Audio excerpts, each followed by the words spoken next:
কি আমল আমাদের উচিত করা এটা এখানে উল্লেখ করতেছি।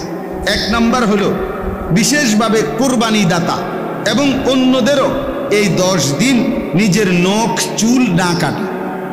এটা একটা আমল, এটা একটা ফজিলতপূর্ণ আমল। অর্থাৎ জিলকদ মাসের শেষেই জিলহজের চাঁদ উঠবার আগেই নখ এবং চুল কেটে ফেলা, আর এই 10 দিন কোরবানি হওয়ার আগ পর্যন্ত নখ চুল বিশেষভাবে যাদের কোরবানি করে, মানে যাদের উপরে কোরবানি ওয়াজিব, তাদের জন্য বেশি জরুরি। আর যারা এমনিতেও কোরবানি হয় না, এমনকি বাচ্চা, তারারও এই 10 দিন নখ এবং চুল না কাটা, এটা রাসূলুল্লাহ সাল্লাল্লাহু আলাইহি সাল্লাম এবং সাহাবায়ে কেরামের আমল ছিল না কাটা। অতএব এইটা একটা আমল যে এই 10 দিন নখ চুল কাটবে না। কথা বুঝছেন কিনা? হ্যাঁ, এটা একটা আছে। হযরত আব্দুল্লাহ ইবনে ওমর রাদিয়াল্লাহু তাআলা আনহুমা, বিখ্যাত সাহাবী, উনি দেখছিলেন এক মহিলা তার বাচ্চার চুল কাটতেছে এই 10 দিনের ভিতরে। তো উনি পরিষ্কার বলছে, হে মা, যদি তুমি এটাকে কোরবানির দিন পর্যন্ত বিলম্বিত করতে কত না ভালো হতো, কত না ভালো হতো। অর্থাৎ সাহাবায়ে কেরাম বাচ্চাদের বিষয়েও এই খেয়াল রাখছে। বাচ্চাদেরকেও দিন শেখানো উচিত। সাহাবায়ে কেরাম, হাদিসে আছে, সাহাবায়ে কেরাম মহিলা সাহাবীরা নিজেদের বাচ্চাদেরকেও অনুপযুক্ত বয়সেও রোজা রাখাইবার চেষ্টা করতেন।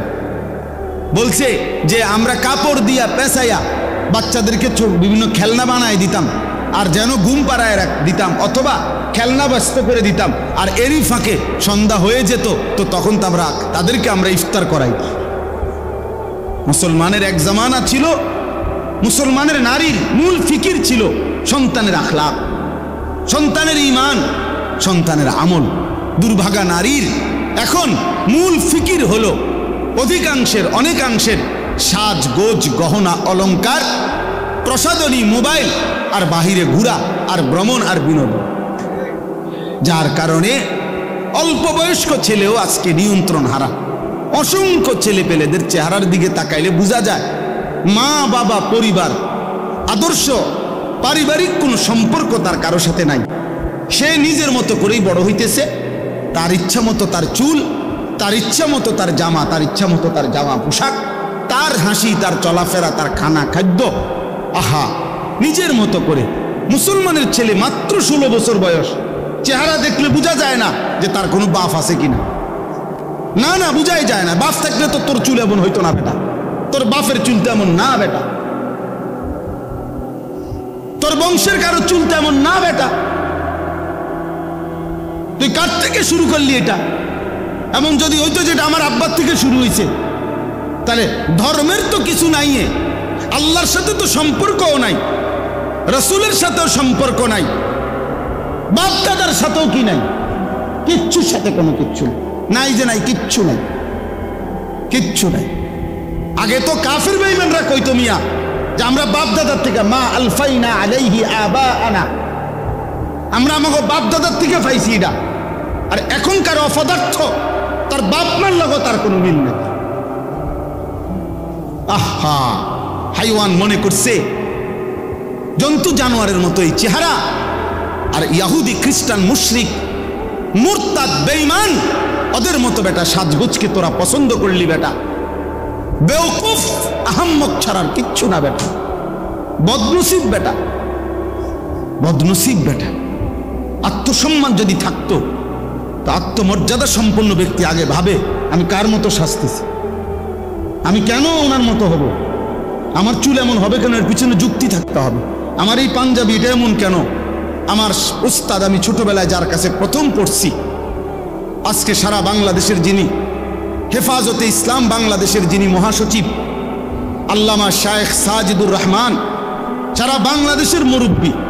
আমি ছোটবেলায় ব্রাহ্মণবাড়িয়া দারুল আরকাম মাদ্রাসায় পড়ছি, ছোট্টবেলায়। তা আমি হুজুরে দেখছি জুব্বা পরে এই টাকনুর উপর পর্যন্ত। আজকে সেই থেকে 1992 সালে 93 সালে আমি দারুল আরকাম প্রথম ভর্তি হয়েছি, যে সময় মাদ্রাসা শুরু হয়েছে আমগরে দিয়া, সেই সময়ে এই জুব্বা পড়া অভ্যস্ত হয়েছি। আজ 44 বছর বয়সেও একই রকম পাঞ্জাবি পরে। আপনি আমার কোনোদিন দেখছেন ভিন্ন পাঞ্জাবি? তাইলে আমার এটা আদর্শ আছে। আমি কেন দাড়ি রাখছি? আমার রাসূল সাল্লাল্লাহু আলাইহি ওয়াসাল্লাম দাড়ি লম্বা করতে বলছে। আমি মুছ ছোট করলাম কেন? তো রাসূলুল্লাহ সাল্লাল্লাহু আলাইহি ওয়াসাল্লাম মুছ ছোট করতে বলছে। মুছ ছোট করতে হবে, বলেন? ঠিক আছে, আজকে রাতের ভিতরে ঠিক করব। মুছ ছোট করা রাসূলুল্লাহ সাল্লাল্লাহু আলাইহি ওয়াসাল্লামের আদেশ, এটা কাসসুশ শারিব। এটা আদর্শ থাকে ভাইয়া। আমার এই টুপি, আমি ঢালকানগর হযরত বাংলাদেশের শ্রেষ্ঠ বুজুর্গ আরিফ বিল্লাহ হযরত মাওলানা শাহ আব্দুল মতিন বিন হুসাইন দামাত বারাকাতুহু, আমি হযরতের সোহবতে 2008 সালে ঘনিষ্ঠভাবে 1 মাস রমজান পুরা ছিলাম। তখন আমি হযরতের এই টুপি হযরত মাথায় দেয়। ওই সময় আমি এই টুপিতে আগে গোল টুপি পরতাম, এরপর হযরত থেকে এটা পছন্দ হয়েছে, তো এই টুপি পরি। তাহলে চলার একটা আদর্শ আছে, চলার পথের একটা আদর্শ আছে ভাইয়া। আমার জীবনের একটা হিসাব মিলাই আমি তোমারে বললাম, তুমি বলো তোমারটা। তুমি বলো মিয়া, তোমার ধর্মের সাথে তোমার সম্পর্ক কি? আল্লাহর সাথে সম্পর্ক কোথায়? রাসূলুল্লাহ সাল্লাল্লাহু আলাইহি সাল্লামের সাথে সম্পর্ক কোথায়? মা বাবার সাথে, বংশের সাথে সম্পর্ক কই? এভাবে বুঝি মানুষ নিজের চেহারা, সুরতে, চলনে, বলনে এভাবে প্রত্যাখ্যান করে। বেঈমান আমাদেরকে জীবনে কোনোদিন মূল্যায়ন করে নাই, আমরা কেন বেঈমানের মতো সাজবো? ইসরায়েলের ওই কুত্তারা আমাদেরকে কোনোদিন সম্মান দেয় নাই, তোরা কেন বেটা কুত্তার মতো সাজবি? কেন? ইসরায়েলের ওই বেঈমান ইহুদি, তাদের চুলের কাটিং বেটা, এটা বেটা খবর নে, বেটা খবর নে বেটা। কোন রেসলিং খেলোয়াড়, কোন ফুটবল খেলোয়াড়, কোন ক্রিকেট খেলোয়াড় চরিত্রের হেফাজত নাই, বাচ্চা ওই আগে বিয়া করে পড়ে। আরে বিয়া মেসি এতে আগে বাচ্চা হয়েছে 2টা, এরপরে বেডিরে বিয়ে করছে। খবর লো বেটা, তার 2 মেয়ে হয়েছে, এরপরে 2 মেয়ে লইয়া মাইয়ের মা ওই বেডিরে বিয়ে করছে বলে। ও মা, আগে বাচ্চা হয়েছে 2টা, এরপরে বিয়ে করছে। হে হয়ে যায় মডেল, সেই স্টার। হ্যাঁ, এই স্টার চরিত্রহীন আবার স্টার কিভাবে হয় বেটা? এত বড় লম্পট। আমি মেসির ভক্ত, আস্তাগফিরুল্লাহ। তোর ইমানের সমস্যা বেটা, তোর কলিজা ইমান নাই বেটা। মুসলমানের ঘরে জন্ম নিয়ে তুই বেঈমানের ভক্ত হবি কেন? কাফেরের ভক্ত হবি কেন বেটা? আল্লাহ আমাদেরকে বুঝ দান করে। এজন্য প্রিয় ভাই, এটা বুঝতে হবে। আজকে সময়ের ব্যবধানে, সময়ের প্রয়োজনে, আগামীর সময়টা ঈমান আর কুফরের যুদ্ধের সময়। শুনো ভাইয়া, সবাই মনে রাখেন, আগামীর সময় শুধু মুখের কথায় না, আগামীর সময় অস্ত্রের ঝনঝনানি আরো বাড়বে। বেঈমানও আস্ফালন বাড়াইছে, আলহামদুলিল্লাহ ইমানদারের হিম্মতও বাড়ছে। হ্যাঁ, 3 সেকেন্ড লাগে নাই, 30 সেকেন্ড লাগে নাই, 3 ঘন্টা লাগে নাই, ভারতের বেঈমানদের যুদ্ধ বিমান শোয়াই আলাইছে। ইমানদার প্রমাণ করে দিছে যে 1 চোখ আগাইলে 10 চোখ রাঙ্গায় শোয়া ফেলবে ইনশাআল্লাহ। এই জন্য এটা জরুরি দুদিকে। মুসলমানদের আলেম ওলামাদের ইসলাম ধর্মের দিকে, ওলামায়ে কেরামের দিকে মানুষের আগ্রহ বাড়ছে। এজন্য আমাদের বাংলাদেশেও এই ঘাপটি মাইরা যাচ্ছিল যে সমস্ত মুনাফিক, যেই সমস্ত ওলামা বিদ্বেষী জালেম বেয়াদব, ওরা পর্যন্ত শেষ পর্যন্ত নিজেকে লুকাইয়া রাখতে পারে নাই। কিশোরগঞ্জের এক বেয়াদব গত 2-3 দিন আগে বাংলাদেশের ওলামায়ে কেরামের যে নেতা নামের কলঙ্ক, চূড়ান্ত চরম বেয়াদব, ঘৃণ্য জঘন্য এক বেয়াদব, ওলামায়ে কেরামকে আমাদেরকে 500 টাকার মৌলবি আমরা নাকি। এত বড় বেয়াদব, বুড়ো হয়ে গেছে, অথচ বেয়াদবের কথা শুনলে মনে হয় সে কোনোদিন কোনো আলেমে দিন তার মাথায় কোনোদিন হাত বুলায় নাই। বলছে যে আমাদের দেশের মা বোনদেরকে আবেদন করছে, তোমরা হুজুরদের বাচ্চা পেটে নিও না। কত জানোয়ার, তোর বাপ মার বিয়ে যদি কোনো আলেমে দিন না পড়াইতো তো তুই তোর মার গর্বে কেমনে আসতি বেটা? তুই তোর মার গর্বে আসতি কেমনে? তোর বাপ মার বিয়ে তোর কোন আব্বাই পড়াইছে? কোনো না কোনো আলেমে দিনই তো পড়াইছে। তুই এত বড় কথা বললি কেমনে? খবিস মানে আখবাস খবিস। সে খবিস বলে যে কোনো মা বোন যেন কোনো আলেমকে পেটে না ধরে, কোনো আলেমের বাচ্চা যেন পেটে না ধরে। সে আবেদন করছে বাংলাদেশ। আফসোসের ব্যাপার, সে প্রমাণ করুক, ওই প্রমাণ করুক যে তার মা বাবার বিয়া কে পড়াইলো। তোর মা বাবার বিয়া কে পড়াইলো? রাস্তার কেউ পড়াইছে বেটা? কোনো না কোনো মসজিদের ইমাম সাহেব, কোনো না কোনো আলেমে দিনও তো পড়াইছে। তো ওই আলেমে দিন বিবাহ পড়ানোর কারণেই তো তোর মা বাবার বিবাহ সম্বন্ধ সম্পর্ক বৈধ হইছে। তার বরকতে না তুই হলি। হে অনমোলা চেনে না, হে মৌলানা চেনে না। এজন্য ভাইয়া এটা জরুরি বিষয়। আগামীর সময়ে ইনশাআল্লাহ ঈমান আর কুফরেরই মোকাবেলা হবে এবং শেষ পর্যন্ত মুমিন জিতবে ইনশাআল্লাহ। ইসলাম জিতবে, দিন জিতবে ইনশাআল্লাহ। এজন্য কিশোর নওজোয়ান বাবা সবাই মিলে আল্লাহর দিকে ফেরো, আল্লাহর দিকে। নিজেরে বরবাদ করো না, চরিত্রহীনদের খপ্পরে পড়ো না ভাইয়া, বেঈমানের মতো নিজেরে সাজাইও না। হাসরের ময়দানে এই অবস্থায় মৃত্যু হইলে হাসরের ময়দানে কেমনে দাঁড়াইবা? পাঞ্জাবি পরা, হ্যাঁ? তুমি মরে গেছো এমনি আর উঠবা পাঞ্জাবি পরা? হ্যাঁ, তুমি মরে গেছো দাড়ি ছাড়া, উঠবা একবারে দাড়িওয়ালা? হ্যাঁ, কথা তো তাইলে আপনি বুঝেন না? সারা রাত উলঙ্গ ছবি দেখে শরীর না পাক করে যদি তুই বেটা আর রাত্রে যদি ভোর না হয়, কোনো অদৃশ্য বোমার আঘাতে যদি তুই উড়ে যাস, তা হাসরের ময়দানে কেমনে দাঁড়াইবা? তাহাজ্জুদের সেজদায়। আল্লাহ বুঝার তৌফিক দান করে। এটা আমাদের জন্য জরুরি।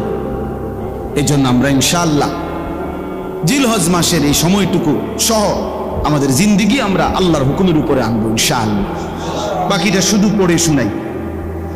2 নাম্বার, রাত্রগুলোতে বেশি বেশি জিকির তাসবিহ পাঠ করা। 3 নাম্বার, প্রথম 9 দিন রোজা রাখা টানা। জিলহজের প্রথম দিন থেকে কোরবানির আগের দিন পর্যন্ত 9 দিন রোজা রাখার চেষ্টা করা। প্রত্যেকটা রোজাতে এক বছরের নফল রোজার সওয়াব মিলবে।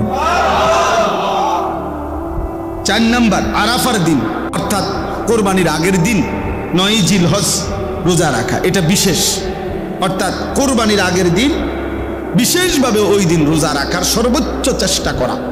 নবীজি সাল্লাল্লাহু আলাইহি সাল্লাম বলছেন, ওই দিনকার রোজায় আমি আল্লাহর কাছে আশাবাদী, আইয়ুকাফিরাস সানাতাল্লাতী ক্বাবলাহু ওয়াস সানাতাল্লাতী বা'দাহু। আল্লাহ তাআলা পিছনের এবং সামনের, এই সামনে এবং পিছনের 2 বছরের গুনাহ মাফ করে দিবেন। এজন্য তোমরা রাখো রোজা। যুবক ছেলে তোমরা রোজাই রাখো। তোমরা অনেক ছেলে পেলে মনে করো আমরা পোলাইন মানে আমরা কি আমল দিয়ে আমরা কি, তোমরা আমল দিয়ে কি, তোমরা মোবাইল টিপা কেবল বেডি চাইবা আর তামসা করবা। তোমরাই তো আমল করবা। মেয়ে শরীরে স্বাস্থ্য সামর্থ্য যার, সেই তো কি করবে? 90 বছরের বয়স্ক মানুষটার উপরে কেমনে আমল চাপায় দাও? আমল তো করবেই তাগড়া নওজোয়ান। আল্লাহ তৌফিক দান করেন। রোজায় খুব উপকার, রোজায় খুব উপকার ভাইয়া। প্রতি সোমবারে রোজা রাখো যুবক, দেখবা ইনশাআল্লাহ চরিত্র সুন্দর হবে, লজ্জাস্থানের চাহিদা কমবে, শাহওয়াত কমবে, নারীর প্রতি সারাক্ষণ আগ্রহ কমে আসবে, চরিত্র হেফাজত। বৃহস্পতিবারে রোজা রাখো। আল্লাহ নবী নববী ঔষধ, এটা প্রেসক্রিপশন। আল্লাহ নবী সাল্লাল্লাহু আলাইহি ওয়াসাল্লাম বলছেন, নিশ্চয়ই রোজার মধ্যে নিজের যৌন শাহওয়াত প্রবৃত্তি, যৌন চাহিদা দমনের কার্যকর প্রতিষেধক। আল্লাহ তৌফিক দান করে। 5 নাম্বার, তাকবীরে তাশরিক পড়া। আল্লাহু আকবার, আল্লাহু আকবার, লা ইলাহা ইল্লাল্লাহু আল্লাহু আকবার, আল্লাহু আকবার, ওয়ালিল্লাহিল হামদ। 9 জিলহজ মানে কোরবানির আগের দিন ফজর থেকে 13ই জিলহজ কি পর্যন্ত? আসর পর্যন্ত। ঈদুল আজহার নামাজ পড়া কোরবানির দিন। 7 নাম্বার, কোরবানি করা। 8 নাম্বার, ঈদের দিন ও আইয়ামে তাশরিক মানে ঈদের পরের 3 দিন, এই 4 দিনে রোজা না রাখা। মানে ঈদের দিন, কুরবানির ঈদের দিন, আর কোন দিন? পরের 3 দিন, এই 4 দিন কি না রাখা? আল্লাহ নবী সাল্লাল্লাহু আলাইহি সাল্লাম বলছে আইয়ামুত তাশরিক আইয়ামু আকলিন ওয়া শুরবিন ওয়া যিকরিল্লাহ। নবীজি বলছেন এই আইয়ামে তাশরিক মূলত ওই 3 দিনকে বলে, 11, 12, 13। এই 3 দিন হলো খাদ্য পানীয় এবং আল্লাহর জিকির, আল্লাহর বন্দেগীর সময়, অর্থাৎ রোজার সময়। তাহলে আল্লাহ তাআলা বান্দাকে যেমন রোজা রাখতেও বলছেন, রোজা না রাখতেও বলছেন। তাহলে আল্লাহ তাআলার হুকুমের, কুদরতের এটা একটা বৈশিষ্ট্য, আল্লাহর আদেশের, যে কখনো করতেও বলছেন, কখনো ছাড়তেও বলছেন। কাজেই এতটুকুই কথা। আজকের এই ইসলাহি মজলিসে আমরা 2টা কথা বললাম। 1 নম্বর কথা হলো, প্রিয় ভাই কিশোর নওজোয়ান, দমক দিলেও মনে রাখো, দমক মাকসাদ না, তোমার মনে করানো মাকসাদ। তুমি কোনোভাবে তোমরা এই যে কয়জন ছেলে, তোমরা এই চুল স্বাভাবিক করো, ভালো হবে। আমি বললাম চুলের ফ্যাশন, পুরুষের সৌন্দর্য, এটা পৃথিবীর কোথাও নাই। দেখ তুমি খবর লই, পুরুষ চুল নিয়ে ব্যস্ত থাকবে, এটা বিশ্বাস করো, আমার কথা মনে থাকলে মনে রাখো, এটা তার ভিতরে মূলত মেয়েলি স্বভাব বেশি, এই জন্য কাপুরুষে। কারণ চুল নিয়ে বেশি ব্যস্ত থাকা, এটা বেডিতে খাচ্ছ, বুঝেন না কথাটা? এটা মূলত কি স্বভাব? মেয়েলি স্বভাব। কারণ মহিলার সৌন্দর্য হলো চুলে, নারীর চুলের আলাদা কি আছে? শোভা। নারীর চুলের একটা সৌন্দর্যের ব্যাপার। এই জন্য নারীর চুলের যত তেল বাজারে, বেডইতে চুলের তেল, এতটি তেল নাই তো। এটা নিয়ে কোনো মাথা ব্যথার বিষয় না। পুরুষ চুল নিয়ে ব্যস্ত থাকবে, এটা যেন এক ধরনের হাফ লেডিস। হ্যাঁ, চুলের ফ্যাশন নিয়ে ব্যস্ত থাকবা কেন? তুমি তো এটা নিয়ে ব্যস্ত থাকার কথা না। তুমি পৃথিবী গড়বা, তুমি দেশ গড়বা, তুমি জাতি গড়বা, তুমি ইসলামের জন্য জান কোরবানি করবা ইনশাআল্লাহ। আল্লাহ তাআলা বলেন যে ওয়ারাব্বুকা ইয়াখলুকু মা ইয়াশাউ ওয়া ইখতারু। আল্লাহ তাআলাই যা ইচ্ছে করেন সৃষ্টি করেন এবং তিনিই বাছাই করেন, আলাদাভাবে নির্বাচিত করেন, বিশেষভাবে মর্যাদাবান করেন, বৈশিষ্ট্যমণ্ডিত করেন। কোনো ব্যক্তি, কোনো স্থান, কোনো সময়, কোনো জায়গা, কোনো মুহূর্ত, এই সব কিছু আল্লাহ তাআলাই বিশেষ আল্লাহর ইচ্ছে মতো সম্মানিত করেন, মহিমান্বিত করেন। শুক্রবার মর্যাদাবান, তো এটা আল্লাহ তাআলা করছেন। শবে বরাত মর্যাদাপূর্ণ রাত, তো এটা আল্লাহ তাআলাই করেছেন। শবে কদর মর্যাদাপূর্ণ রাত, তো এটা আল্লাহ তাআলাই করছেন। রমজান মাস মর্যাদাপূর্ণ মাস, তো এটা আল্লাহ তাআলা করছেন। কাবা ঘর মর্যাদাপূর্ণ স্থান, তো এটা আল্লাহ তাআলাই নির্ধারণ করছেন। মসজিদে হারাম মর্যাদাপূর্ণ মসজিদ, আল্লাহ তাআলাই নির্ধারণ করছেন। তাইলে আল্লাহ তাআলাই স্থান, ব্যক্তি, সময় ইত্যাদিকে আল্লাহ তাআলা তার ইচ্ছে মতো বাছাই করেন, বিশেষ কোনো সম্মান, মর্যাদা, ইজ্জত দান করেন। সমস্ত আম্বিয়া আলাইহিমুস সালাম, নবীগণ আল্লাহ তাআলাই নির্ধারণ করছেন। আল্লাহু ইয়াসতাফি মিনাল মালাইকাতি রুসুলান ওয়া মিনান নাস। আল্লাহ তাআলা বলেন যে আল্লাহ তাআলাই মানুষের মধ্য থেকে এবং জিনদের, ফেরেশতাদের মধ্য থেকে রাসূল নির্বাচিত করেন। অর্থাৎ কে কে রাসূল হবে, নবী হবে, এটা বাস্তবিক অর্থে আল্লাহ তাআলাই নির্ধারণ করছেন। কোরআনুল কারীমের মধ্যে আছে সুম্মা আওরাসনাল কিতাবাল্লাযীনা আসতাফাইনা মিন ইবাদিনা।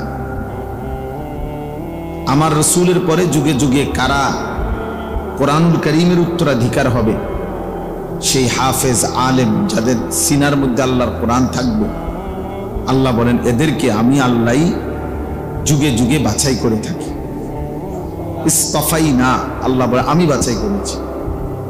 ইয়াসতাফি, আল্লাহ বাছাই করেন। কোরআনুল কারীমের মধ্যে আছে আল্লাহু আ'লামু হাইসু ইয়াজআলু রিসালাতাহু।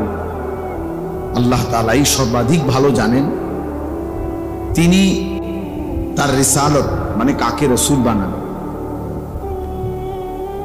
তাইলে স্থান, ব্যক্তি, সময়, মাস, বছর, সপ্তাহ এই সব কিছু যেখানে যেটা দামি সেটা আল্লাহ তাআলার ফয়সালা। তো আল্লাহ তাআলা এই পৃথিবীবাসীর জন্য পৃথিবী সৃষ্টির শুরু থেকেই, আসমান জমিন সৃষ্টির সূচনা থেকেই 12টি মাস আল্লাহ তাআলা নির্ধারণ করছে। এই যে আমরা যে 12 মাস বলি, 12 মাসে বছর গুনি, এটা আল্লাহ তাআলা নির্ধারণ। এই জন্য বাংলাতে হিসাব করলেও 12 মাস, ইংরেজিতে হিসাব করলেও 12 মাস, আরবিতেও বাংলা, আর অন্যান্য কোনো ক্যালেন্ডার থাকলেও সেগুলোও 12 মাস। তাহলে 12 মাসে যে গুনতে হবে 12 মাস, এর ভিত্তিতে এই ধারণা, এই সিদ্ধান্ত, এই 12 এই শব্দটি নির্ধারণ আল্লাহ করেছে। এই কথাটাই আল্লাহ তাআলা এখানে বলছেন, ইন্না ইদ্দাতাশ শুহুরি ইনদাল্লাহি 12 শাহরা। মাসসমূহের গণনা নিশ্চয় আল্লাহ তাআলার নিকটে 12টি। 12 মানে 12 মাস। এটা আল্লাহ তাআলা ফয়সালা করেছে। কখন থেকে? ফি কিতাবিল্লাহ, আল্লাহ তাআলা তার তাকদীরের মধ্যে এভাবেই লিখছেন যে মাস হবে 12টি। আর এটা এই পৃথিবীতে চালু করছেন কখন থেকে? ইয়াউমা খালাকাস সামাওয়াতি ওয়াল আরদ, আসমান জমিন সৃষ্টির সূচনা থেকে। যেদিন থেকে পৃথিবী আসমান জমিন শুরু, সময় শুরু, তো সেই থেকেই 12 মাস শুরু। ধীরে ধীরে 12 মাস নির্ধারণ হয়েছে। এমন কিছু এই হাতে ধরে মোবাইলের একটা সবচেয়ে বড় অভিশাপ হলো, ওই দুর্ভাগা বদনসিব আর নিজে কিছু শোনে না। এই বদনসিব কিছু বোঝেও না। আপনার এই দুর্ভাগা এটা নিয়ে এত বেশি মনোযোগী থাকে যে তার নিজের জন্য সে কিছুই নিতে পারে না। সব সময় এটা আমার অভিজ্ঞতা। এটার প্রতি তার মোবাইল হাতে ধরে রাখলে, হাতে ধরে রেকর্ড করলে, হাতে ধরে ভিডিও করলে, ওয়াজ বয়ান, তে এই দুর্ভাগা আর কিচ্ছু বোঝে না।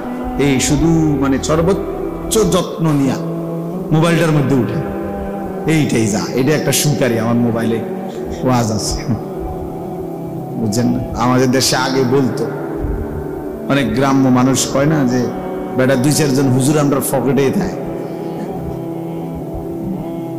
এরকম বহুত হুজুর আমরা কি পকেটে থাকে, এরকম আর কি। এইটাও এরকম এক ধরনের বাজে নেশা ছাড়া আর কিচ্ছু। এইটা এক ধরনের মানসিকতা, যে যখন তখন যেখানে সেখানে যত্রতত্র যা পায় তার ছবি উঠানো, এক ধরনের বিকৃত মানসিকতা ছাড়া, অসুস্থ মানসিকতা ছাড়া আর কিচ্ছু। এর কোনো বৈজ্ঞানিক ভিত্তিও নেই, এর কোনো দার্শনিক কোনো যুক্তিও নেই। কোরআন সুন্নাত তো কোনো ন্যূনতম কিচ্ছু নাই। বাকি পৃথিবীর জাগতিক কোনো ব্যাখ্যাও নেই, কোনো কারণ নেই। এই এমনি নিজের চুল, নিজের শরীর, নিজের দেহ, বাহিরের মানুষের তখন যেটা ভালো মন্দ, হাসি কান্না, পাগল সুস্থ অসুস্থ, গরু ছাগল যেটা পায়, কিছু বিকৃত মানুষের মানসিকতা হলো সারাক্ষণ শুধু ছবি উঠে, ছবি উঠে। এটা এক ধরনের একদম অসুস্থ মানুষ। একজন মুমিন, কমপক্ষে একজন ফিকিরমান মানুষ, সে এত ফালতু কাজে সময় নষ্ট করে না। একেবারে দুনিয়াবি ফিকিরও জানে, অর্থাৎ যাদের এতটুকু চিন্তা আছে যে আমার দুনিয়া আরো সাজানো দরকার, আরো টাকা, আরো সম্পদ, আরো প্রাচুর্য, আরো বাড়ি, আরো বড় ব্যাংক, আরো ব্যালেন্স, আরো মিল, আরো ফ্যাক্টরি করা দরকার, মানে দুনিয়াবি সমৃদ্ধিও যারা চায় তারাও এত বেশি ব্যবহার করে না এই মোবাইল। তারা বড় মোবাইল ব্যবহার আছে তাদের, কিন্তু সেটা তাদের নির্দিষ্ট প্রয়োজন ছাড়া, প্রয়োজনের কাজে ব্যবহার ছাড়া। আমাদের ছেলে পেলে যেই অপ্রয়োজনীয় ফালতু মানুষের মতো সারা দিন রাত এটা নিয়ে ব্যস্ত আছে। এত পাগল ইউরোপিয়ানরাও, বাস্তব সত্য। ইউরোপিয়ান যারা কাফের, মুশরিক, ইহুদি, খ্রিস্টান, এই বেঈমানরাও এত মাতাল না, এরাও এত বেওকুফ। ওরা আরো অনেক বেশি কাজের প্রতি দায়িত্বশীল। হ্যাঁ, হোক তাদের এটা দুনিয়া, তারা দুনিয়া বুঝছে তো দুনিয়ায় খুব মন দিয়া করতেছে। এটা খুব জরুরি বিষয়। এই জন্য প্রিয় ভাই, এটা খুব বোঝা উচিত। দিন রাত মেহনত করা যায়, পরিশ্রম করা যায়। হয় দুনিয়া আসবে, নয় আখিরাত আসবে। হয়তো দুনিয়ার কোনো লাভ হবে, আর নয়তো আখিরাতের কোনো কি হবে, লাভ হবে। একটা কিছু তো থাকতে হবে।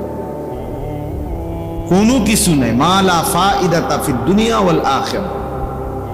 যে কাজের কোনো দুনিয়াতেও ফায়দা নাই, আখিরাতেও ফায়দা নাই, এটা লাগব, এটা অনর্থক কথা, অনর্থক কাজ। একটা মানুষের পাঞ্জাবি সিলাইয়া গাও দিছে, সে গায়ে দিয়া ফেলছে, অলরেডি সেলাই করা। আপনি এটার মধ্যে আলাপ জুড়াই দিলেন, এটা কি কাপড়, টরে কি, টরে জাফানি টরে, কত করে লইছে? 260, 210 টাকা করে সিল্লাইয়া বেছে। আপনি কোন বেকুবে কইছে 260 করে? আমারে কইলেন না ফেব্রুয়ারি কথা। তো আমার বলার উদ্দেশ্য হলো তাদের এটা মন্দ দিক, কিন্তু তারা পরিশ্রম, বুঝেন না কথা, পরিশ্রমী। কিন্তু আমাদের হালাত হলো, আমাদের অবস্থা হইল, আমাদের সংখ্যাগরিষ্ঠ এবং মূল সন্তান যারা, অর্থাৎ কিশোর, যুবক, যেটা হইল মূল কর্মের টাইম, পরিশ্রমের টাইম, গড়ার টাইম, গায়ে গতরে খাটনের টাইম, এরা হইল সংখ্যাগরিষ্ঠ অকর্মণ্য অপদার্থ। এদের জীবনের কোনো লক্ষ্য নাই, উদ্দেশ্য নাই। একজন বাবা কষ্ট করে হয়তো বিদেশ করতেছে, এই একজন বাবার বিদেশের উপার্জনের উপরে সংসারের 6টা অপদার্থ মোবাইল টিপে আর খায়, ঘুমায়, আর ওই বেচারার ঘাম বাইয়া বাইয়া করে।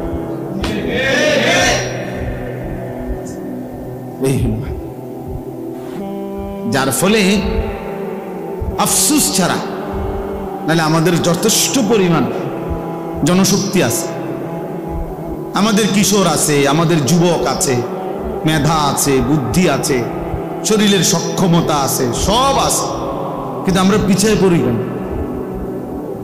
পিছানো কেন? আমরা আগাইতে পারি না কেন? কারণ আমাদের কর্মের উদ্দীপনা কম, মেহনতের জজবা কম, পরিশ্রমের মানসিকতা কম, অলসতা, অবহেলা, অকর্মণ্যতা, গাফলত, খামখেয়ালি, শাহওয়াত, লজ্জাস্থানের শাহওয়াতের সামনে, যৌন শাহওয়াতের সামনে আমাদের সারাক্ষণ ব্যস্ততা। আমাদের মূল অংশ, যে আমার কাছে একটা কিতাব আছে, লিশাবাবি ফাকাত, শুধুই যুবকদের জন্য, একটা আরবি বই। তো এখানে লেখা আছে যে যুবক শুনো, তোমার বয়স হইল, তোমার হায়াত হইল বাইনা দুফাইন। আল্লাহ তাআলা কোরআনুল কারীমের মধ্যে বলছে যুবকের বয়সটা হইল 2 দুর্বলতার মাঝের সময়। অর্থাৎ যুবক তুমি, তোমার বয়সটার 2 পাশেই দুর্বলতা। এক পাশ হলো শিশুকাল, সেটাও দুর্বলতার সময়, আরেক পাশে হলো বৃদ্ধকাল, ওইটাও দুর্বলতার সময়। মাঝখানে সক্ষমতার সময়টাই হলো তোমারটা। কাজে কাজ করা, মেহনত করা, পরিশ্রম করা, এই সময়টাই হলো তোমার, এই দায়িত্বটাই তোমার। গড়া, সাজানো পৃথিবীকে, দিনকে, ধর্মকে, এটা তোমারই দায়িত্ব। কোরআনুল কারীমের মধ্যে আছে আল্লাহুল্লাযী খালাকাকুম মিন দুফিন, সূরা রোমের মধ্যে আছে আল্লাহ তোমাদেরকে সৃষ্টি করেছেন দুর্বলতা, মানে দুর্বল অবস্থায়।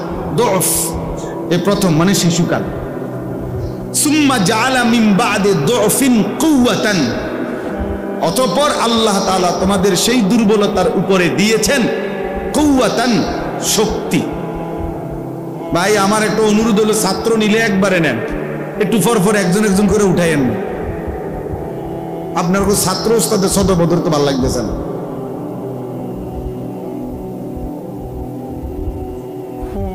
উঠাউঠি করবেন না কেউ, একদম উঠাউঠি করবেন না। এটা কোনো 3 ঘন্টার জন্য বসছি না, বসছি অল্প একটু টাইম। আমি আপনার চাইতে বেশি ঘড়ির দিকে তাকাইতেছি। আলহামদুলিল্লাহ, আমি তো ভাবছি হবেই না, যে এই বৃষ্টি নামছে। এরপরও ওরে বললাম যে জি গাও মৌলানা আব্দুল কাইয়ুম সাহেবরে, আইতাম না, যাই বাজিয়ে ঘুমাইতাম। এরপরে হে বলছে না হুজুর যাইতেন কইছে। আমি যাক যাই তাইলে। তাইলে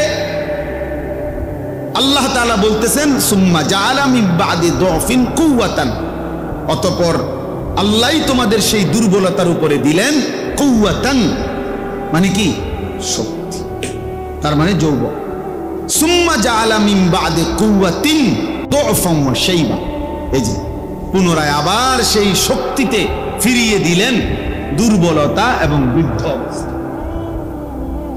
তাহলে আশ-শাবাবু বাইনা দুফাইন, যুবক হলো 2 দুর্বলতার, বাম এদিকেও তার দুর্বলতা, এদিকেও তার কি দুর্বলতা। যৌবন কালটাই কাল। এবার তুমি যদি পিছন দিকে ফিরো তাইলেও দুর্বলতা, যদি সামনে আগাও তাইলেও কি আসতেছে। তাহলে কাজ করার এখনই সময়, মেহনত করার এখনই সময়। দেশ গড়া, জাতি গড়া, সমাজ গড়া এখনই সময়, এখনই সময়। নিজের আখিরাত গড়া এখনই সময়। আল্লাহ নবী সাল্লাল্লাহু আলাইহি ওয়াসাল্লাম বলছেন শাবুন নাশাআ ফি ইবাদাতিল্লাহ, যে যুবক তার যৌবনকাল আল্লাহর ইবাদতে কাটাইছে, বেড়ে উঠছে, ইবাদতের মাধ্যমে যে তার যৌবনটা বেড়ে উঠছে, আল্লাহ তাআলা তাকে আল্লাহর আরশের নিচে ছায়া দান করবেন। আরশের নিচে ছায়া দান করবে। এজন্য প্রিয় ছেলেরা বুঝতে শিখো, একজনই বুঝো, একজনই ভালো হোক, একজনই ভাবো, একজনই নিজের জন্য, দেশের জন্য, ইসলামের জন্য, দ্বীনের জন্য কিছু করো। যে হোক আমি একজন। আমাদের প্রিয় ভাই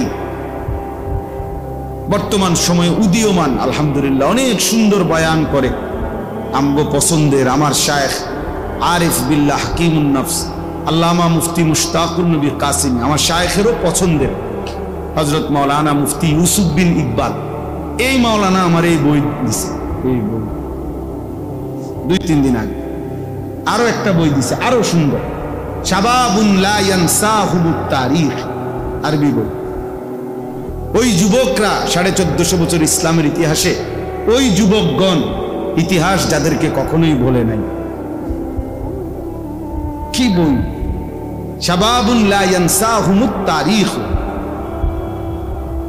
সেই যুবকগণ মানে সাহাবীদের থেকে নিয়ে ধারাবাহিকভাবে অনেক নওজোয়ান, ওনাদের জীবনী, যাদেরকে ইতিহাস কখনোই কি করে নাই, বলে নাই। অর্থাৎ তারা তাদের যৌবনকালে এমন অমর কীর্তি, এমন অমর হিম্মতের বিষয় পৃথিবীতে উপস্থাপন করেছেন যে পৃথিবীবাসী যুগ যুগ ধরে, 1000 বছর ধরে তাদেরকে মনে রাখছে, স্মরণ করে।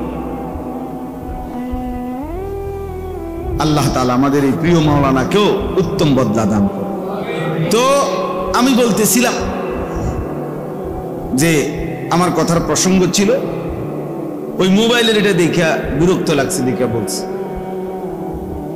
পাগড়ি মাথার দইন না ছাত্র মাশাআল্লাহ দাঁড়াইয়া মোবাইলের এমন ভাবে চাইতেছে, এটারে মানে বাড়াইতেছে, কমাইতেছে, খুব মনোযোগ। আমার মনে হয় না পড়া এত মনোযোগ দিয়া পড়ে। এটা পাইয়া যে সে কি খুশি হয়েছে, যিনি তার হাতে এটা দিছেন উনি তার সবচেয়ে বড় এহসান করছে, এবং কে দিছে আমি তাও দেখছি। অনেক বড় কল্যাণ করছে ওই ছাত্রের, যে তাকে সবার সামনে বুঝাইছে যে তুমি কি সুন্দর মোবাইল করতে উঠাইতে পারো। আল্লাহ দুইজনকেই বুঝলাম। তো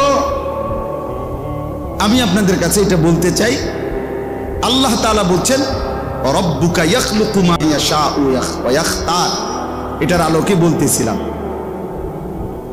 যে আল্লাহ তাআলা এই আয়াতের মধ্যে বলছেন, যে আয়াত আমি পড়ছি, ইন্না ইদ্দাতাশ শুহুরি ইনদাল্লাহি 12 শাহরান, নিশ্চয়ই আল্লাহর নিকট মাস সমূহের গণনা 12। কত? তাহলে 12 মাস, পৃথিবীতে যে 12 মাসে বছর হবে, 12 মাসের হিসাব চলবে, এটা কে নির্ধারণ করে দিয়েছেন? সময় আল্লাহ ঠিক করে দিয়েছে। সময় আল্লাহ, সময় কার? এই জন্য বাবা এটা বুঝাও, এই এক কথা জীবনের জন্য যথেষ্ট, যে আমার হায়াত, আমার জীবন মানে আমার সময়, আমার সময় মানে আমার জীবন, জীবন মানেই সময়, সময় মানেই জীবন। জীবনের কদর করা মানে সময়ের কদর করা, সময়ের কদর করা মানে হায়াতের, জীবনের কদর। যেমন আমরা দুনিয়াতে দেখি অহরহ বয়স্ক মানুষ অসুস্থ হয়ে যায়, দুর্বল হয়ে যায়, তো তখন ওই মানুষটাই বলে, দোয়া করো আমার আর সময় নেই, আমার আর কি নেই, এই মানে হায়াত নেই। এই তো বুঝাইতে চায়, আমার আর সময় নেই মানে কি, আমার আর বেশি দিন বাঁচতাম না।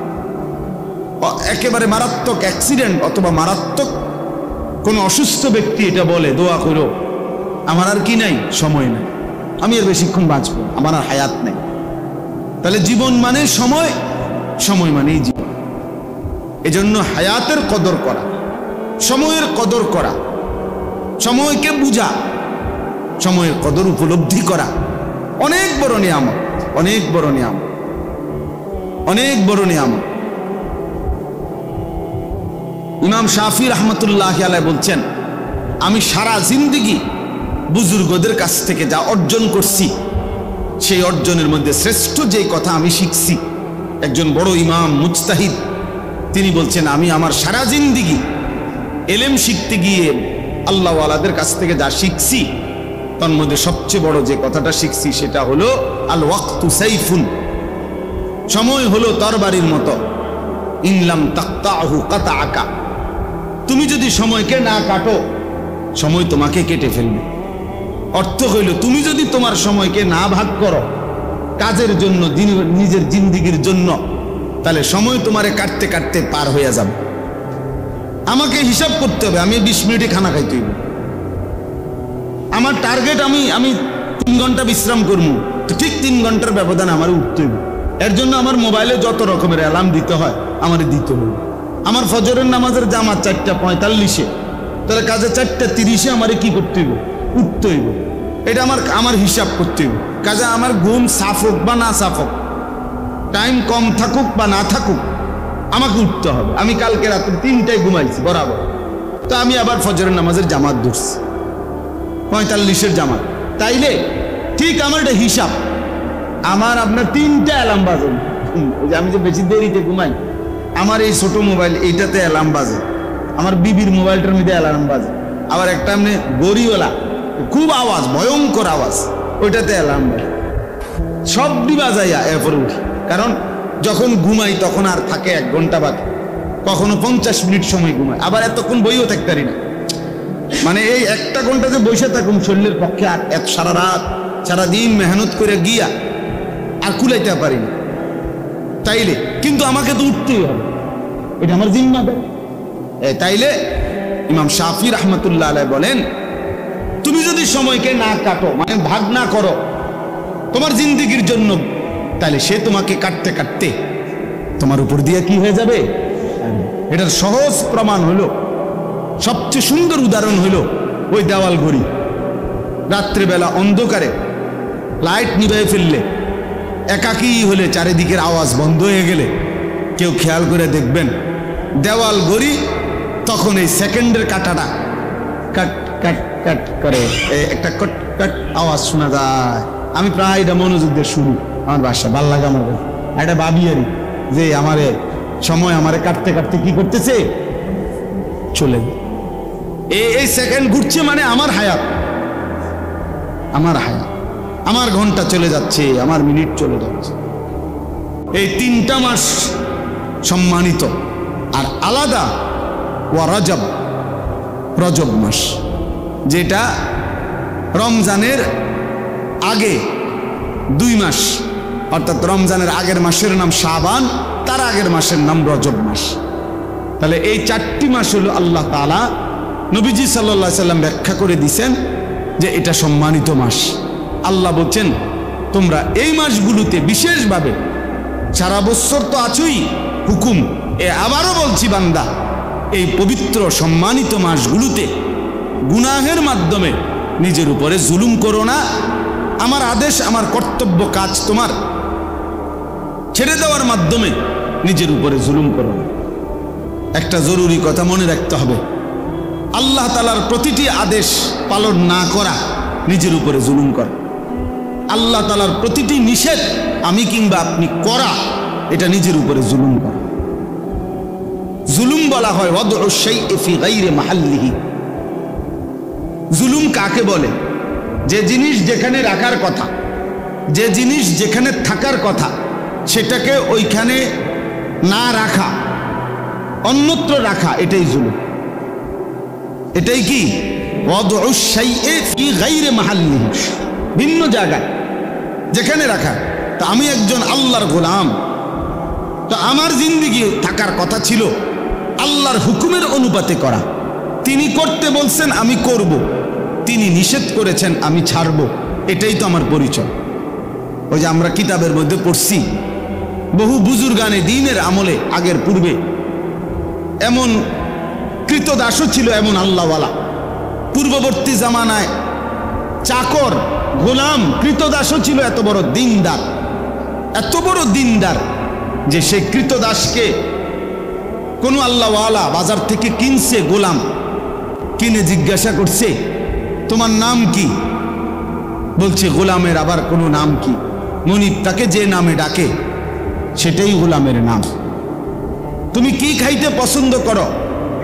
তো বলছে গোলামের আবার পছন্দ কি? মনিব তাকে যা খাইতে দেয় সেটাই গোলামের খাবার। তুমি কি পড়তে পছন্দ করো? বলছে না, গোলামের আবার ব্যক্তিগত পোশাক কি, পছন্দ কি? মনিব তাকে যা পড়তে দেয় এটাই তার গোলামের কি পছন্দ। তখন ওই বুজুর্গ চিৎকার করে কানছে আর বলছে হায়, এক কৃতদাস মহান আল্লাহকে যে পরিমাণ চিনছে, বা কমপক্ষে মনিবকে যে পরিমাণ চিনছে, আমি যদি আমার মনিবকে এই পরিমাণ চিনতাম কত না ভালো হইত, কত না ভালো হইত, কত না উত্তম হইত। আজকে তোমরা যে কয়জন যুবক আছো, প্রিয় ভাই, তোমরাও তোমাদের উপরে সুস্থ সময়, সবল টাইম, এখন তোমাদের ফুললি ব্রেন এখন শার্প, তোমরা এখন সুস্থ সবল স্বাভাবিক, বুড়াও না, অসলও না, পঙ্গুও না, মাতালও না, পাগলও না, তার সিরাও না, প্রতিবন্ধীও না।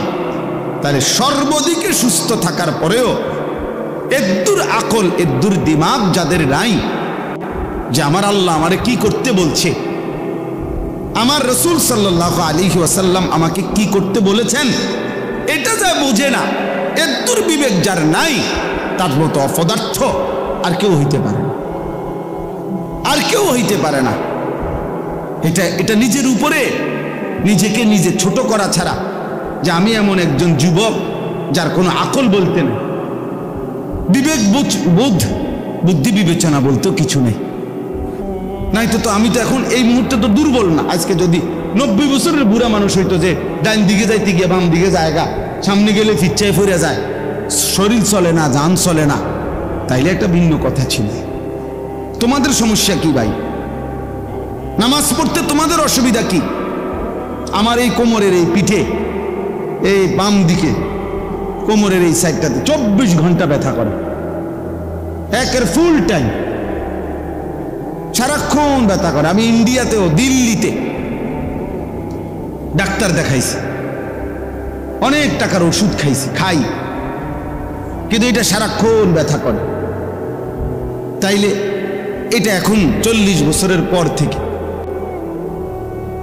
যেদিন থেকে আমার 41 বছর শুরু হয়েছে, ওই সময় থেকে আমার কোমর ব্যথা শুরু হয়েছে।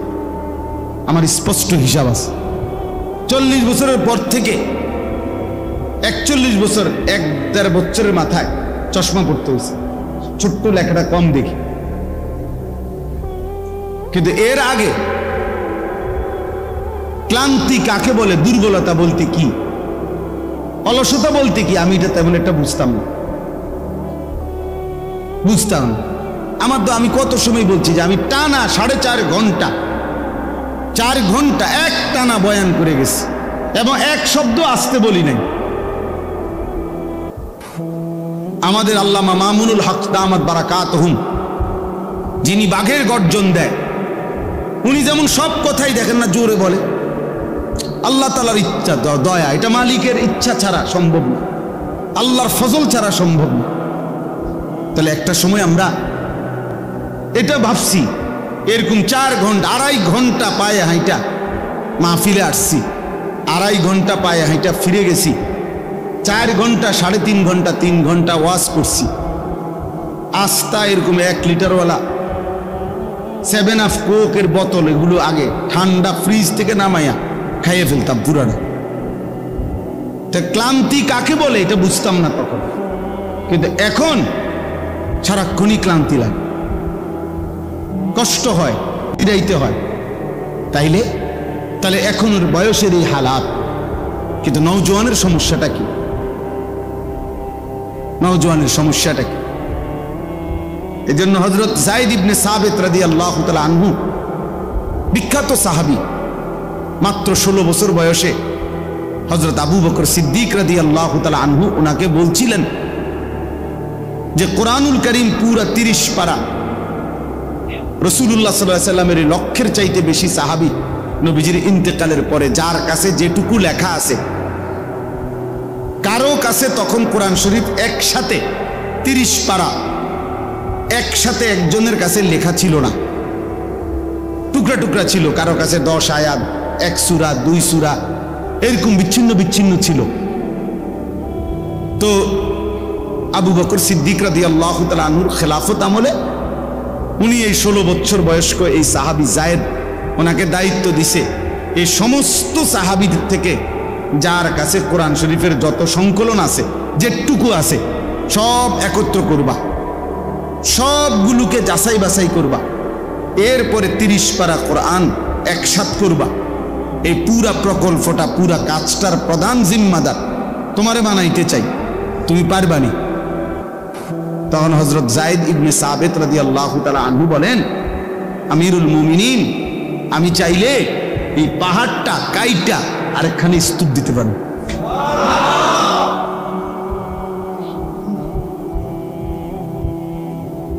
আমি এই পাহাড়িটা কাইটা আরেকখানে তুপ দিলাম।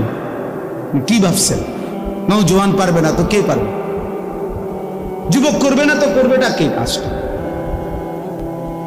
অর্থাৎ তিনি হীনমন্যতা বোধ করেন নাই, বরং হিম্মত করছে। আল্লাহ তাআলা সাহায্য করছে, আল্লাহ তাআলা সাহায্য করছে। এই জন্য আল্লাহ তাআলা বলছে, ফালা তাজলিমু ফীহিন্না আনফুসাকুম, আমার বান্দা এই পবিত্র সম্মানিত মাসে নিজের উপরে জুলুম করো না, নিজেরে বরবাদ কইরো না। কোরআনুল কারীমের মধ্যে বহুত আয়াত আছে ভাইয়া, আল্লাহ তাআলা এই কথা বান্দার কাছে, আমাদের কাছে চেয়েছেন যে প্রতিটা গুনাহ বান্দা জুলুম, তুমি তোমার উপরে জুলুম করো না, তুমি নিজেরে ধ্বংস করে দিও না নিজের হাতে। কোরআনুল কারীমে আল্লাহ তাআলা বলছে, ওয়ালা তুলকু বিআইদিকুম ইলা তাহলুকা, তোমরা নিজের হাতে নিজেকে ধ্বংসের দিকে ঠেলে দিও না। ইয়া আইয়ুহাল্লাযীনা আমানু আলাইকুম আনফুসাকুম, হে মুমিন ঈমানদার, তোমরা প্রত্যেকেই নিজেকে মজবুত ভাবে আঁকড়িয়ে ধরো।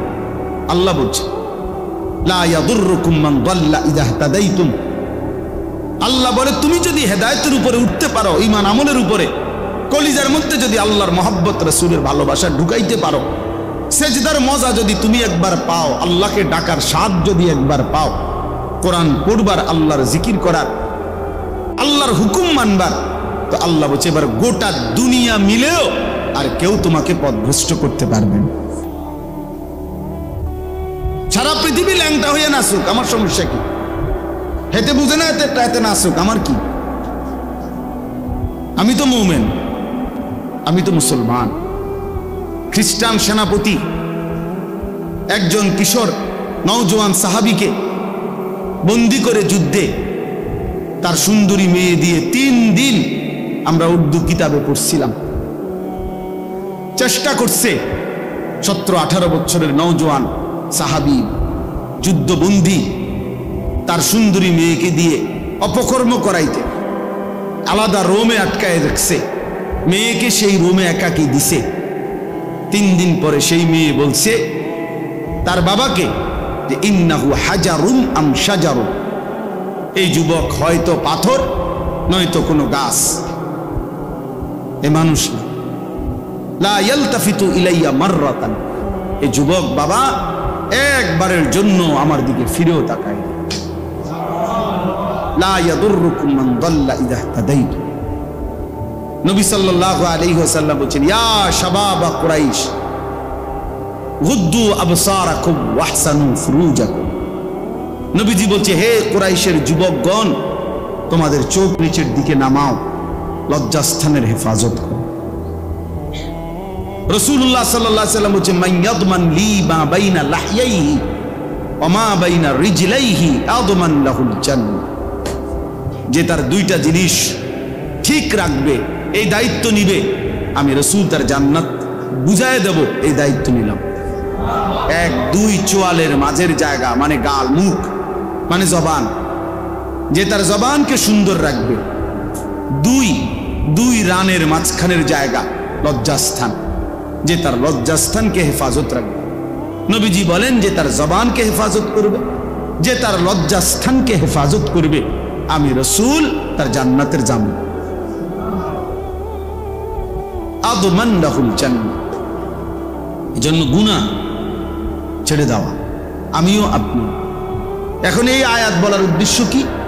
এই আয়াত বলার উদ্দেশ্য হলো খুব দ্রুত গতিতে আমাদের সামনে যেই মাস আসতেছে সেটা জিলহজ মাস, আর এই জিলহজ মাস আল্লাহ তাআলার সম্মানিত 4টি মাসের একটি অন্যতম মাস, সেটা আমাদের সামনে আসতেছে এবং এটাও চলতেছে জিলকদ। এর মধ্যে এই জিলকদ এবং জিলহজ মাসের মধ্যে জিলহজ মাসের প্রথম 10 দিন, পহেলা জিলহজ থেকে 10ই জিলহজ পর্যন্ত, এই 10 দিন, এই 10টা রাত 10টা দিন সবচেয়ে সম্মানিত, সবচেয়ে ফজিলত এটা আমাদের সাথে আসতেছে। স্বাভাবিক হিসাবে কয় তারিখ পড়বে আরিফ? হিসাব করো, স্বাভাবিকভাবে যদি হিসাব করো এমনি, পহেলা জিলহজ আমাদের বাংলাদেশে কোন তারিখ?